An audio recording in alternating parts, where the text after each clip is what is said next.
Diagrit agus Felche. Hello and welcome. It's Gideon Dawn of the Heathen Coalition, and today's video is going to be all about the goddess Brigid, but first I'm going to talk about Saint Brigid, who came much later and is one of the patron saints of Ireland, along with Saint Patrick and Saint Columba. Saint Brigid was born in County Lugh, Ireland, and she lived from around 453 to 523.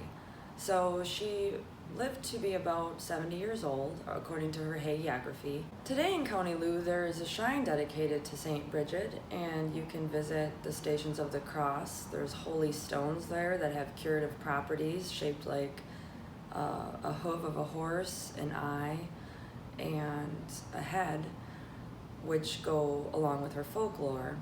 There are wells sacred to Brigid. People still visit the streams where Saint Brigid performed miracles. There are even stones that have marks in them, and they believe that this is where she knelt and prayed, and she prayed so much that the knee marks are in the stones. There is also a second shrine dedicated to Saint Brigid in Glendalough in County Wicklow. Brigid is so important in Ireland that she is even called Mura na Gael, which means Mary of the Gauls. So she's elevated to be compared to the Virgin Mother, and she also wears a blue cloak, just like the Virgin Mary. Saint Brigid is the patroness of cattle, nuns, students, hospitality, hearth fires, dairy workers, and the general well-being of people. She was a very generous person. But the story of Saint Brigid was not written until around 200 years after her supposed death. The life story of Saint Brigid is that she was born in County Lugh. Her father was a pagan minor chieftain in Ireland, and her mother, Brocha, was a slave of this pagan Dulfach. So she got pregnant by this druid, although she converted to Christianity, and so did her daughter Brigid. Her pagan father did not approve of her mystical ways because Brigid was always giving to the poor. For instance, if she took a potato out of the oven and gave it to a leper that was passing by, the potato would magically be replenished in the oven. If she gave someone a piece of bread, the loaf would reappear in their house. But even though he was pagan, he was not approving of this, so he decided to sell Brigid off into slavery and try to find a suitor for her. So her father, Dulfach, took Brigid and he visited the king of Leinster. He left Brigid in the chariot and left his sword there too, underneath the chariot, because out of respect for the king, he did not want to bring a weapon into his court and offend royalty. But while he was talking to the king, of course, a beggar comes by, and Brigid is looking through the chariot. She has nothing to give this poor man. She steps out of the chariot and her foot lands on a jeweled sword. She decides to give her warrior father's jeweled sword to this poor beggar so he could sell it and feed his family. It represents stamping out the pagan warrior culture, just like Mary, who she is compared with, is stepping on a snake, which represents pagans and the devil, in a lot of the Virgin Mary's iconography too. Once her father came out with the King of Leinster to see what was going on, he was not happy at all. The king even asked her, "Why would you do such a thing?" And she basically replied to him, "If I was your wife or your slave, I would gladly do the same to you and trade all of your riches and give them to the poor." So the King of Leinster did not want to have her around after that either. Her father continued to look for someone to sell Brigid to, just to get rid of her because she's a nuisance. And she was so dismayed at the idea of marrying a pagan and not being married to Christ instead as a nun, that she disfigured her own face, she clawed at her face, she gouged out one of her eyes, and her father finally said, "Enough is enough, go to the nunnery then if you want to be a nun that bad." Brigid was very happy about this, and after the holy orders were read to her, her face was magically cured and she was even more beautiful than before. Then she went to the king and asked for land, saying, "I want to build a monastery." She told the king that she would ask no more than the amount of land that her cloak would cover. So, thinking her quite mad, he agreed to this and said fine. She put her cloak on the ground, and her blue cloak grew and grew and grew until it covered acres. He was forced to keep his word and give her Kildare. At her monastery, women came in one door, men came in the other door, and they prayed together, and then they would leave through separate doors. This was quite common back then, that women had to enter the church through a separate door, especially if you were pregnant out of wedlock. It was like a shameful thing, and you weren't allowed to even enter the same door of the church as a man. Brigid performed miracles all throughout her life. She cured lepers, the blind, poor, mute, madness, and when a woman falsely accused an innocent priest of getting her pregnant, Brigid did the sign of the cross over the child, and the baby magically spoke and said who his real father was, because of course the priest would never do that, right? Ironically, we find today that that's really not the case. The guidelines that the Vatican is giving to these priests of how to accept their children and take responsibility did not really start happening until 2 years ago. So for 900 years, priests have not been able to marry, but they've been getting women pregnant that entire time. It really started in Ireland. A guy named Doyle created a support group for other children that had to be shamed and kept a secret by their fathers. And Ireland actually released these guidelines acknowledging that this is an issue, that people are the children of priests for the first time anywhere in 2017. That's an interesting miracle. It's almost like they're overcompensating. A priest would never do this, but it's happened that entire time. Since Brigid is such a powerful figure that derives from a Celtic goddess, the church had to explain somehow how a woman could have that much power in the church, because after all, she was the abbess of a monastery running the whole show, not an abbot doing it. Her folklore has to do with she became that powerful on accident, right? That's the only way a woman could have that much power in the church, is it being an accident. Because when Brigid was having her holy orders read to her to become married to Christ and be a nun like she always wanted, it was a drafty day and the pages blew over. So she was actually installed as a bishop on accident, not a nun. This is why when you see the iconography of Saint Brigid, she's actually holding a bishop's crook. Saint Brigid's feast day is February 1st, which is also a syncretism with the Celtic holiday of Imbolc, the spring festival. Is this a coincidence? I think not. It was very strategic that the church overlapped a holiday of the goddess Brigid with the holiday of the Saint Brigid. Since the Celts celebrate their holidays on the eve, they ended up getting the house ready for Saint Brigid's visit on January 31st, and February 1st would be when she comes through and blesses the household. Saint Brigid's feast day is when Saint Brigid crosses are made. This is almost comparable to Saint Patrick teaching the Trinity to the pagans with a shamrock, because his disciple Saint Brigid also taught Christianity once to a dying pagan, and she did so by creating a cross out of reeds. So that's supposedly the origin of this symbol. I think it's older than that, and it has to do with the goddess, since crosses are, after all, pagan in origin. But this would be hung in the household to protect from lightning, from fire, evil spirits. Traditionally, the children of the house would make it, and then you would put it on the inside of your door that you walk in. You'd take the last year's cross down and either burn it, bury it, or throw it up in the attic and replace it with a new one. So they've found a lot of old Brigid crosses up in the attics of Irish cottages for this reason. There's also a 3-pronged Brigid cross that is put in the barn to bless the animals.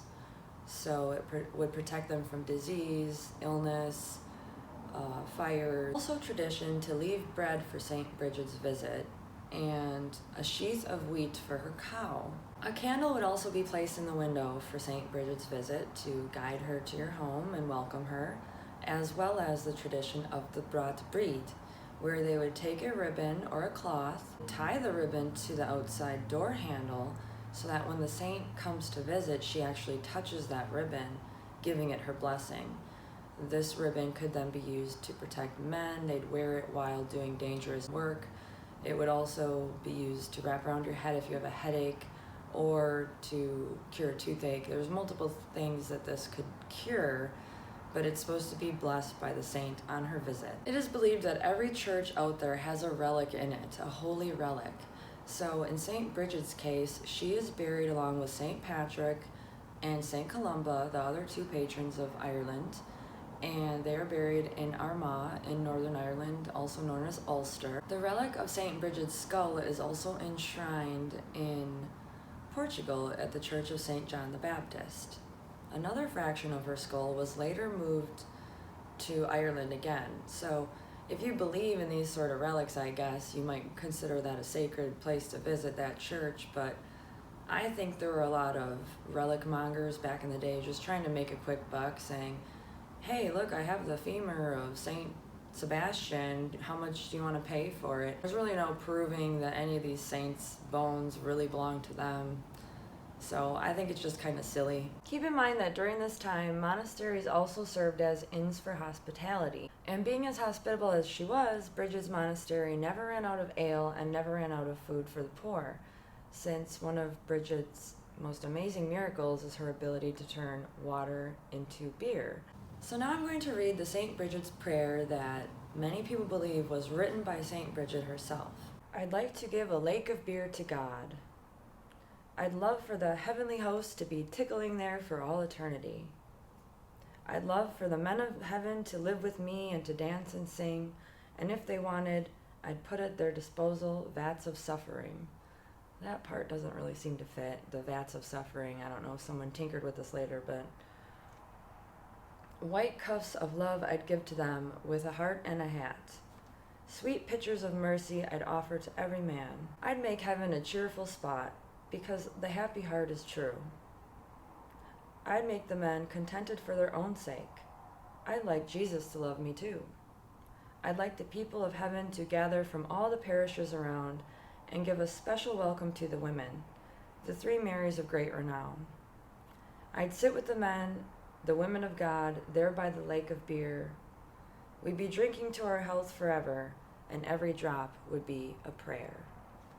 When St. Patrick supposedly drove out all the snakes from Ireland, he didn't really convert all the pagans in 432 CE. The folk tale goes that St. Patrick used a shamrock to explain the Trinity. The Celts already had the concept of trinities within their own pantheon, such as the Morrigan, a triple war goddess similar to Valkyries, and she was associated with the symbol of the raven or the blackbird. It wasn't something really foreign to them. If anything, it probably made it easier for St. Patrick to explain. But like I said, it's not true that he converted all of Ireland in 432 CE. It wasn't that simple.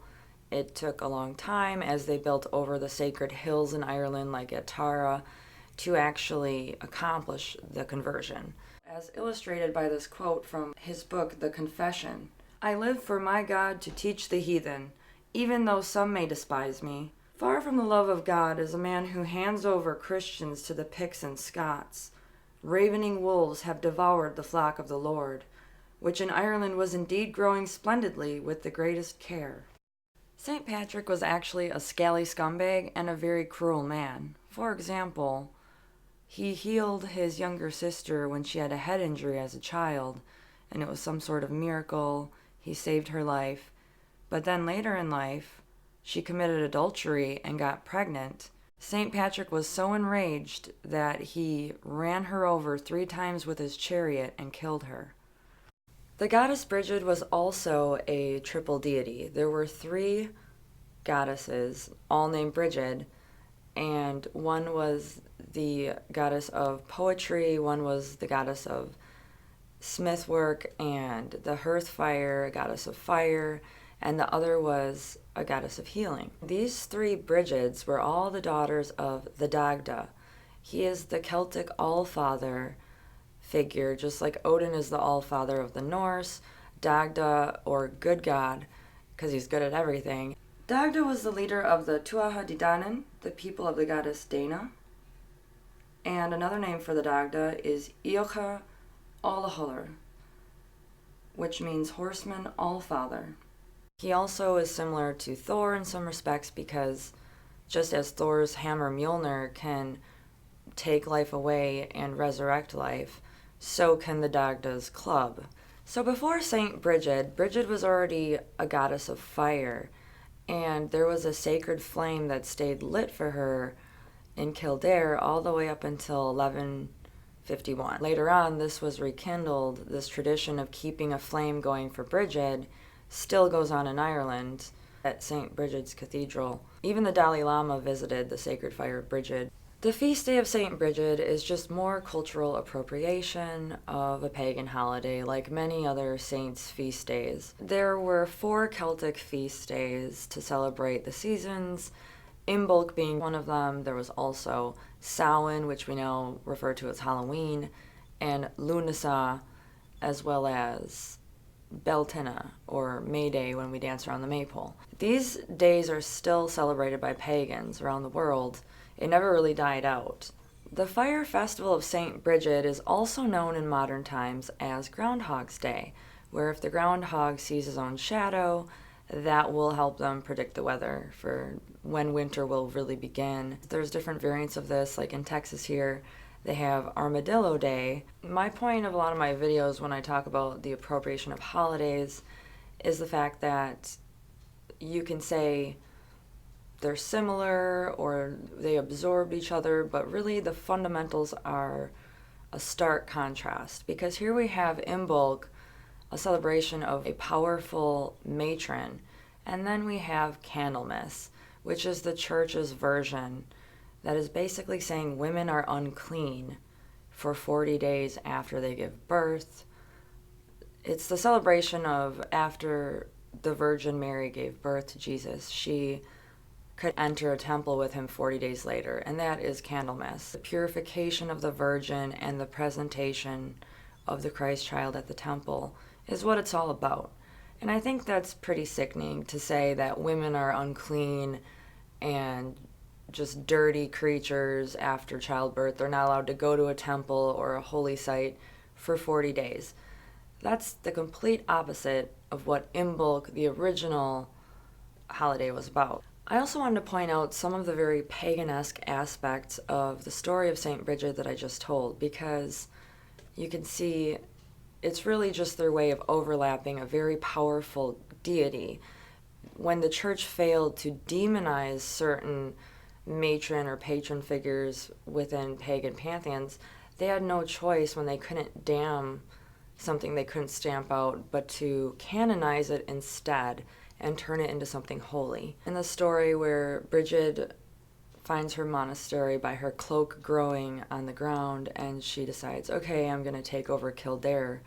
Kildare comes from Kildara, meaning Church of the Oak. This was already a pre-Christian Druid site because they worshipped in groves. Druid even means oak knowledge or oak wisdom. So these were spiritual people when it came to nature. She kind of took over this Kildare area according to her folklore. The Hill of Uisneach was also a sacred pre-Christian Celtic site. It was considered the navel of Ireland, the middle point of Ireland. And you can see how they're overlapping all these sacred sites with the saints' stories. It was formerly Balor's Hill. The Feast of Bel was the prime ceremony at Uisneach. However, St. Patrick is said to have cursed the ancient stones so they could not be heated by fire, nor hiss when they were cooled by water. It's very interesting that St. Patrick had something to do with cursing this holy site. And this is where Brigid apparently took her vows to become married to Christ. When Brigid took her vows, they were read to her by St. Patrick himself. Another really heathenish aspect of St. Brigid's story is the idea that when she was a child and her Druid father tried to feed her, she would get very sick, couldn't eat the unclean things that these evil pagans were cooking, right? So she would vomit every time a pagan made her something to eat. And they ended up giving her a white cow with red ears. Any white animal with red ears or red eyes or red nose, this is a sign that it is a fairy creature. So I find it very odd that here we have a nun that sustains herself by living solely off of the milk of a fairy cow. An example of this is in the Welsh folklore too, where Push is hunting and his hounds start attacking some hounds that are white with red ears. Suddenly the god Aran, who's the leader of Anwen or the otherworld, shows up and he gives him some tasks that he has to do to make this up to him. It is taboo to hunt the sacred animals of the gods and goddesses, of course, so that's just one example in Welsh folklore, but it's all over Celtic mythology. And then the idea that a druid gave Saint Brigid a white cow with red ears. This is such a pagan totem throughout pre-Christian folklore, and they just blended it with her hagiography later. Goddess Brigid of the Celts was not only absorbed later by the church into Saint Brigid, but she was also absorbed in the Voodoo religion. So when the Irish, as indentured servants, were introduced to African culture, the Voodoo practitioners absorbed the goddess Brigid. They call her Maman Brigitte. And this is really interesting because it's the only white Voodoo goddess there is. She has green eyes and red hair. She's clearly European in origin. But they considered this to be such a powerful figure for the Irish that they adopted her into their own culture. Of course, the Voodoo version of Brigitte has different characteristics, though, because she is more vulgar, I would say. If you call upon a Loa with a Veve, they all have different symbols. It's kind of like a beacon that you would draw on the ground with chalk or sand or something, and this would summon the deity to ask for guidance or ask for them to help you with something. If you wasted Maman Brigitte's time, she has no time for fools, so she has a foul mouth and would have no problem cussing you out for that. Maman Brigitte's symbol in Voodoo is the black rooster, and she is known for drinking red pepper infused rum.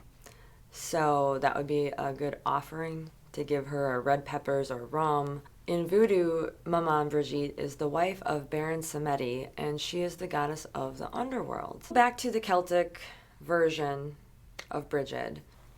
The goddess Brigid was the wife of Bras for a time, and they had a son, Ruadan. Ruadan was slain in the Second Battle of Mac Tura while he managed to injure a powerful smith god, Davnu. He died in the fight. So Brigid bewailed her son. She went to the battlefield and mourned the loss of him so loud that she could be heard in all the directions throughout the land. This is actually where the tradition of keening is said to come from. Keening is wailing or lamenting, and this has gone on for centuries. It's attributed to something that Brigid did at first. The church didn't really like keening. They were against it being a patriarchy. The church did not want women to be keening for their sons or their husbands or whoever it may be. This is not something the church really respected, is women having any louder say than them, even at a funeral. Brigid and Turin had 3 sons as well: Ichar, Icharba, and Brian. Brian being the oldest. Together, these 3 brothers slayed the god Cian, who was the father of Lugh. And Lugh was not too happy about the death of his father, so he gave them an eric, which is kind of like a wergild. He said, "You owe me." Gave them an eric saying, "These are 8 tasks that you have to do to make it up to me that you killed my father." So Brigid's 3 sons had to do these outlandish things. They were ordered by Lugh to obtain for him the following items: 3 apples from the Orient Garden, the healing pigskin of the King Tus of Greece, the luan or spear of King Pizar of Persia, the chariot and horses of King Dover of Sigar, the magic pigs of King Easel of the Golden Pillars, Fall Innis, the whelp of the King Eru, and the cooking spit of the women of Fiancuv. Finally, they were to give 3 shouts on the hill of Milcan. This saga is said to be the Irish equivalent of Jason and the Golden Fleece. Brigid is also known as Breed, Brigindo to the Gauls, Brigantia in Britain, and her name means High One, Exalted One, sort of like we call Odin the High One. This is what Brigid means as well. Brigantia is even the matron of the Brigantes tribe, and she gives her name to the river Brent. As you can see by the place names and folklore of the goddess Brigid, and the fire festivals that keep going in her name, the eternal flame that has gone for centuries for her, the sacred wells in Ireland you can visit, all of these things are something that we should be celebrating. When we call it a Saint Brigid's Cross, it's kind of deceptive. It's really a Brigid's Cross. It's a lot easier to canonize a goddess than to turn her into a demon, because that wouldn't work as well for these people that really revered her. What would you rather celebrate? Candlemas that says women are unclean for 40 days after they give birth? Or would you rather celebrate Imbolc, or in the belly, celebrating motherhood and this fire deity long before women were considered impure? Thank you for watching this. I would like to do a shout out to my subscribers. I recently reached 1,000 subscribers on YouTube. It really pulls at me heartstrings. Lála, Bríd Honadiv, happy Brigid's Day to all of you. Goramagut agus Longafol. Thank you and goodbye.